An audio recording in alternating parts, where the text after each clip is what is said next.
¿Cómo están? Muy buenas noches, bienvenidos a Estado de la Nación. Hoy vamos a platicar un poco de cómo está la situación en el país. En todos estos días venimos de un ajetreo político, creo que así le puedo llamar, ajetreo político, en donde pues han habido toda una serie de situaciones, particularmente en el Congreso de la República, y vamos a platicar hacia dónde va el país en estos días. Nuestros analistas invitados, Alejandro Quinteros y Mario López, a ambos muchas gracias por estar acá con nosotros para poder platicar acerca de todo lo que está sucediendo. Bien, Mario, ¿cómo se ve hasta el momento el trabajo que se ha venido realizando? Digamos, estamos por cumplir ya mañana pasado un mes. Es cierto que no es un mes efectivo, pero un mes al fin. ¿Qué se ve? ¿Qué podrá percibir el ciudadano en este primer mes de gobierno? Bueno, creo que una de las cuestiones importantes es que se ve una reestructuración en cuanto al andamiaje y el cabildeo político. Digamos, los mismos actores han empezado, digamos, en estas semanas a hacer sus alianzas conforme a los intereses, a los acuerdos políticos que han llegado, y creo que hay muchos funcionarios y dentro de ellos diputados que, lo voy a decir tal cual porque es lo que se va avisorando dentro del Congreso, están hoy sí aprendiendo cómo es la función de legislar y cuál es la función que tiene el Congreso de la República para el desarrollo del país y para ahí sí que ir en esta construcción de nuevas iniciativas que vayan en fomento a lo que los guatemaltecos están esperando. Creo que en este mes sí tenemos ya que ir dejando a un lado todas esas alegrías que nos deja el populismo político, porque sí tengo entendido que ese deseo de la clase política de decir sí, entramos, vamos a hacer el cambio, está perfecto. Creo que las ideas de la austeridad me parece algo que de alguna manera sienta bien en la ciudadanía, porque claro, hay muchos vejámenes que están expuestos en la sociedad, pero ya de a poco se esperaría, y eso es lo que todavía el Congreso no ha podido encaminarse, a ir viendo cuestiones de fondo que de alguna manera van a solucionar muchos porqués de lo que tenemos en este país, ¿verdad? ¿Cómo se ve el panorama dentro del Ejecutivo, dentro de los ministerios? En el Ejecutivo siento yo que les ha costado ir tomando posiciones, ir encontrando los espacios y llenándolos. Un gran ejemplo de esto es cómo la ciudadanía pedía la remoción del director de Aeronáutica Civil y cuánto se tardaron, pudiendo haber sido eso algo muy inmediato, muy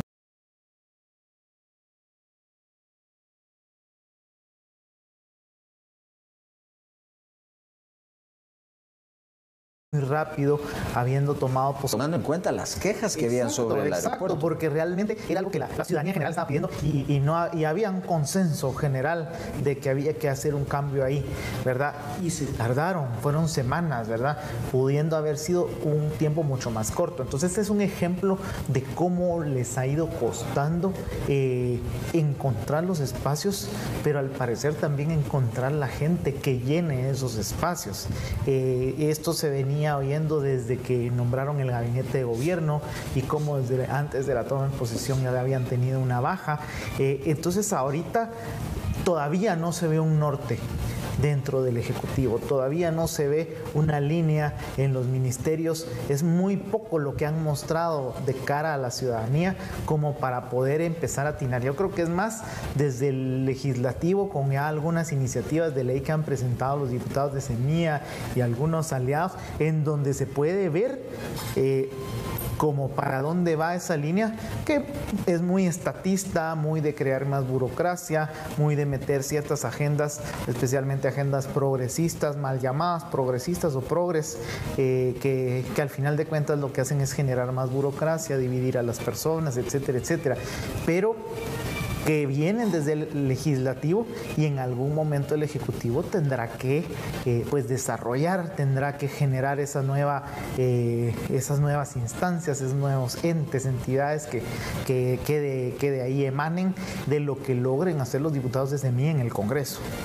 Cuando vemos todo lo que generó este pleito, porque yo creo que podemos decirle pleito en Ministerio Público Ejecutivo, al final, ¿qué pasó?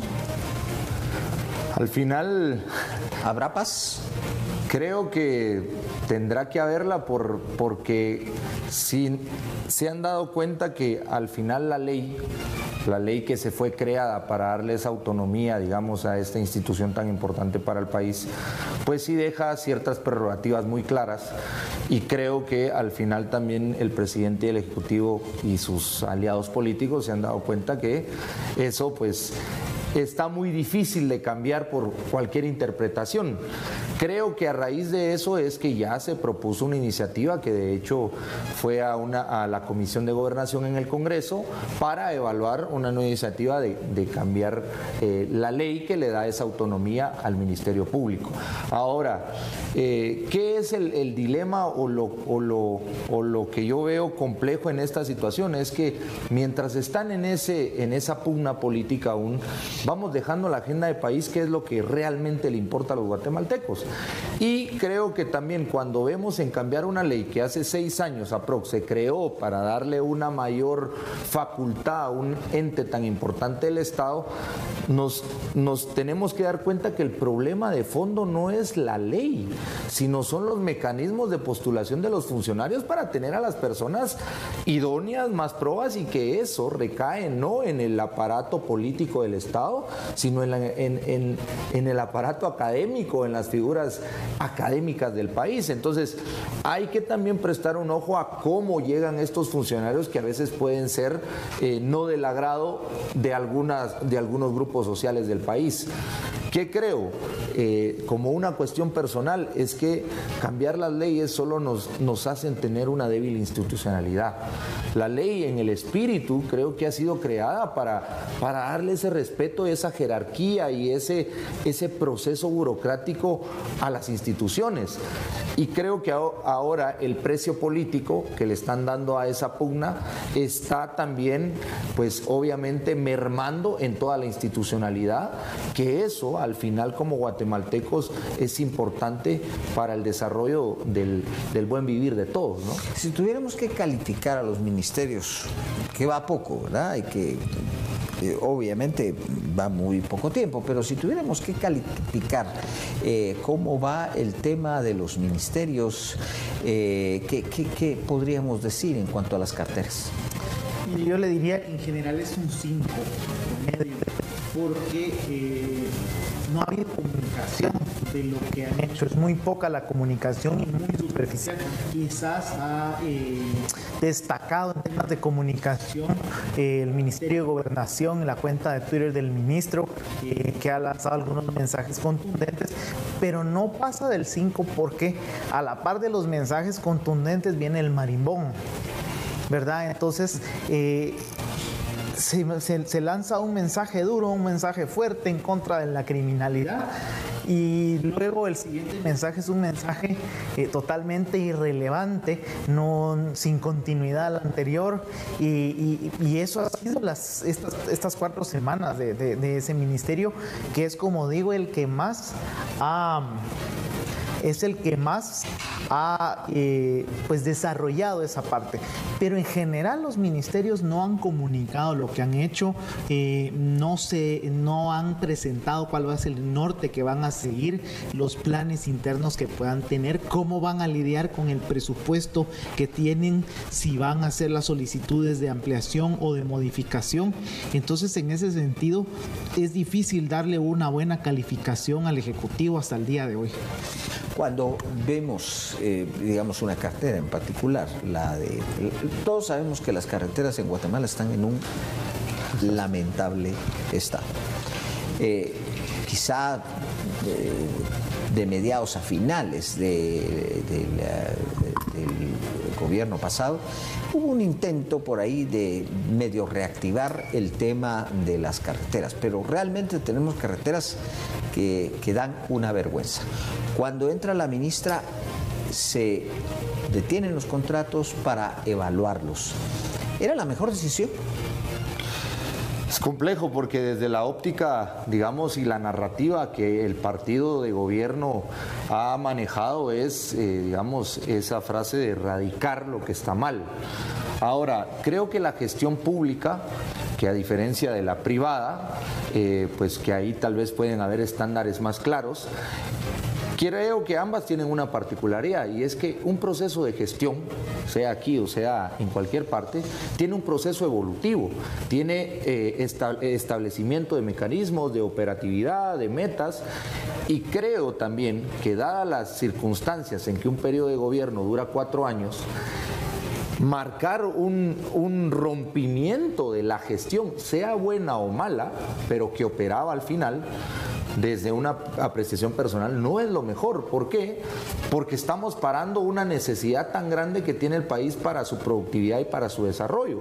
Entonces ahí es donde, digamos, lo que se va aprendiendo del sector privado es que hay prioridades, es que hay líneas, digamos, de continuidad entre lo que está, en este caso, menos malo, para evidentemente avanzar y demostrarle a la gente que hay resultados. Al final, creo que en cuanto al Ministerio de Comunicaciones, la muestra de que hay una efectividad es bien tangible, porque se representa en carreteras en buen estado, en continuidad de un paso a desnivel, y eso está parado. Ahora, si nos vamos a que van a haber auditorías, de que va a entrar la Contraloría, pues ya todos sabemos cómo funciona el Estado en cuanto a la burocracia, y entonces puede ser que estemos esperando 6 meses a ver qué fue el resultado de toda esta auditoría que se hizo. Pero para ese entonces, los guatemaltecos ya perdimos 6 meses de una esperanza que tenemos en el actual gobierno y en las autoridades, que dejo algo también muy importante que sale a colación, que dijo el colega. Se tuvieron 6 meses para una transición. Creo que ahí hubo un dilema muy político que digamos, entorpeció en alguna forma el proceso, pero ese era el deber ser, digamos, de las nuevas autoridades, entender cómo funciona el Estado. No podemos dar la excusa que hasta ahorita lo estamos entendiendo, y creo que eso es lo que está pasando, lo cual sí considero lamentable.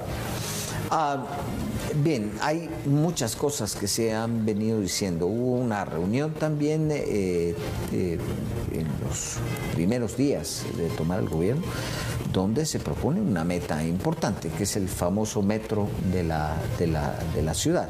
Se supone que en esta gira por Europa uno de los objetivos es buscar ese financiamiento. ¿Cómo vamos para ese trabajo del metro? Está el metro, y hay otro tema bien importante, que es la electrificación a nivel nacional, completar el 100% de la electrificación. 2 metas bastante grandes que no tienen, digamos, una base sólida de cómo se van a llevar a cabo ahorita. En el caso del metro de la ciudad, lo primero que se ha escuchado es lo que ya venimos oyendo desde hace años, usar la línea del tren para hacer el Metrorriel y hacer una primera línea por ahí. Y también pues ya se empieza a oír de un metro subterráneo, que cuántas veces nos dijeron aquí que no se podía, a pesar de que hay estudios de que sí se puede hacer. Y se habla de 7.800 millones de quetzales a invertir solo en ese tema. Entonces, primero es de dónde van a venir los fondos, cuáles son los pasos a seguir, qué tanto el Congreso va a apoyar, porque recordemos que uno de los temas por lo que no se ha hecho el Metrorriel, parte del Metrorriel o el Aerometro aquí en la ciudad de Guatemala, es porque el Congreso de la República ha frenado la parte que les corresponde, en la que tienen que aprobar ciertas cuestiones para ceder derechos y para dar las vías. Entonces, ¿qué tanto el Congreso va a exigir algo a cambio? Los diputados van a pedir algo a cambio de permitir que se dé una una inversión tan grande es bastante complejo, sobre todo con esta alianza tan débil que tiene el oficialismo y que está dominada por otros que no son los diputados del movimiento Semilla, porque claramente son otros los que están manejando el legislativo. Entonces, regreso a lo mismo, son promesas como el tren que prometió Yamatei hace 5 años y no lo hizo y no vimos ni la primera piedra, ¿verdad? ¿Cuál es mi percepción?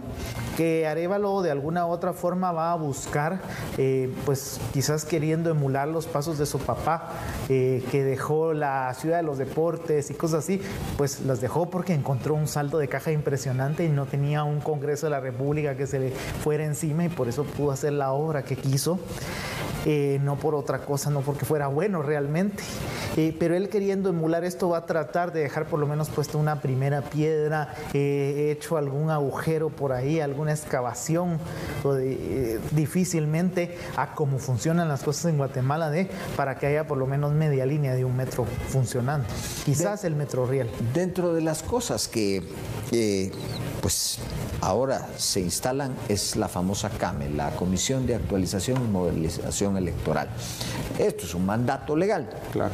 ¿Cree que hay claridad de lo que se tiene que abordar en cuanto a reformas de la ley electoral y de partidos políticos?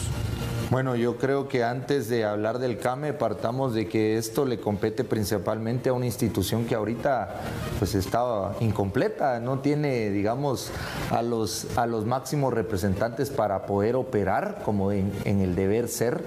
Y yo creo que de ahí parte una fragilidad, digamos, del lanzamiento de este proyecto que se tiene y que se ha venido haciendo ya cada 4 años, si no estoy mal.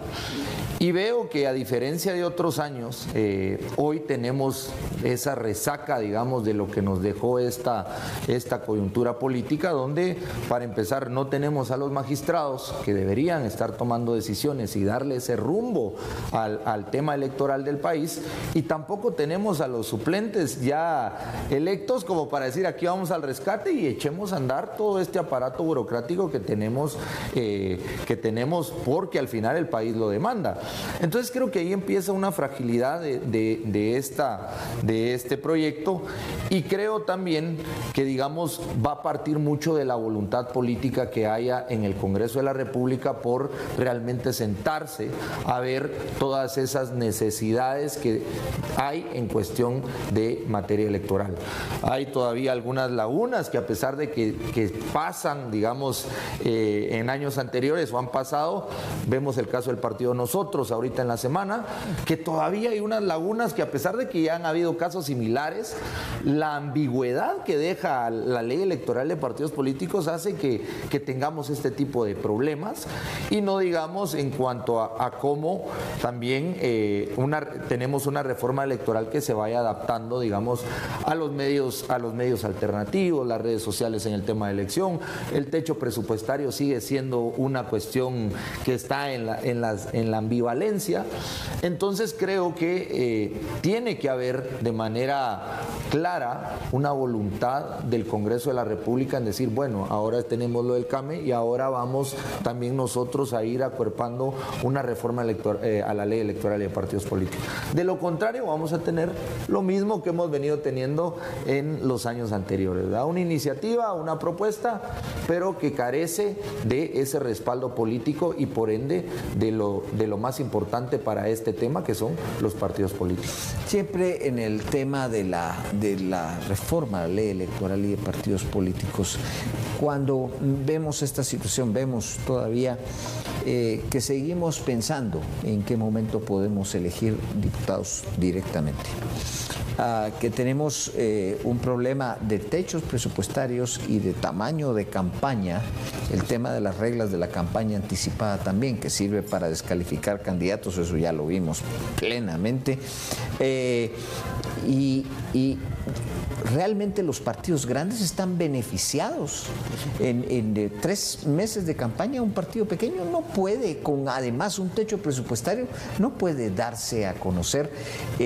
Son muchos temas en la ley electoral y de partidos políticos. Esa famosa CAME, que engloba pues muchos sectores de lo que llaman sociedad civil. ¿Irá a abordar lo prioritario o nos vamos a desviar a lo accesorio?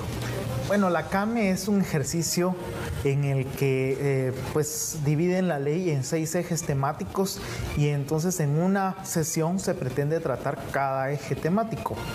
Y al final lo que terminan haciendo es que son tantas las organizaciones que participan, ahorita ya van 40 y tantas inscritas, que las dividen en mesas y entonces termina uno hablando con una mesa. Yo ya participé en la primera CAME y no sale nada de ahí, porque cada quien llega a tirar a la mesa lo que quiere que el relator de mesa ponga y presente al final, y no hay espacio, por ejemplo, para rebatir con temas jurídicos, técnicos, financieros, alguna tontera que algunas personas llegan a decir, porque llegan a poner cosas sin sentido. En general, algunas cosas de la ley electoral podrían resolverse muy fácilmente. El tema de la votación directa por los diputados puede hacerse a través de subdistritos, no hay ninguna prohibición constitucional. Sí hubo un obstáculo de la Corte de Constitucionalidad de la nefasta Gloria Porras, que en su momento, cuando el Congreso le hizo la consulta, dijeron que eso no se podía, pero no dieron ningún fundamento para prohibirlo. La Constitución solo dice que se puede, que cada departamento es un distrito, pero no dice en ningún lado que no se pueda dividir en subdistritos y que puede haber incluso una elección directa, que sería lo ideal. Hay otros temas como el de la campaña anticipada, en donde hay consenso de que hay que quitarlo ahí. Creo que todos los partidos están más o menos en la misma línea, pero me preocupa una cuestión. La CAME es el espacio en donde la sociedad, la academia, los partidos políticos pueden venir a dar sus ideas, y de ahí tiene que salir una iniciativa. Pero ayer decía el presidente de la Comisión de Asuntos Electorales, el diputado Quijada, si no estoy mal es el apellido, que van a abrir a la sociedad cuando reciban la propuesta. No, pero si ya para eso está la CAME, ahí está la sociedad, que lleguen ellos a ver la CAME, que lleguen ellos a presenciar, que se entrevisten con las personas que están ahí, y que lo que reciban ya hagan su dictamen como corresponda, y si quieren hacer modificaciones las hagan dentro del dictamen, pero no pueden volver a abrir eso, porque entonces vamos a tener 3 meses ahorita de CAME, 2 meses, 3 meses, y luego otro tanto tiempo para que los magistrados preparen algo, y luego otros tantos meses para que la comisión abra, y entonces se pasó el año, y el año entrante dicen, no, ya no hay tiempo. Vamos a hacer una pausa, pero regresamos con nuestros invitados en unos segundos.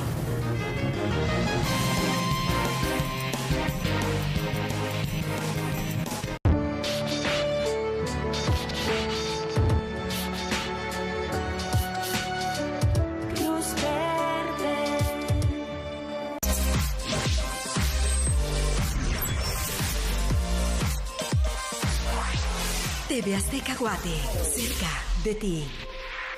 Con tu familia número 1, disfrutarás de los mejores realities. ¡Venga la alegría! Lunes a viernes, 11 de la mañana, por TV Azteca Guate.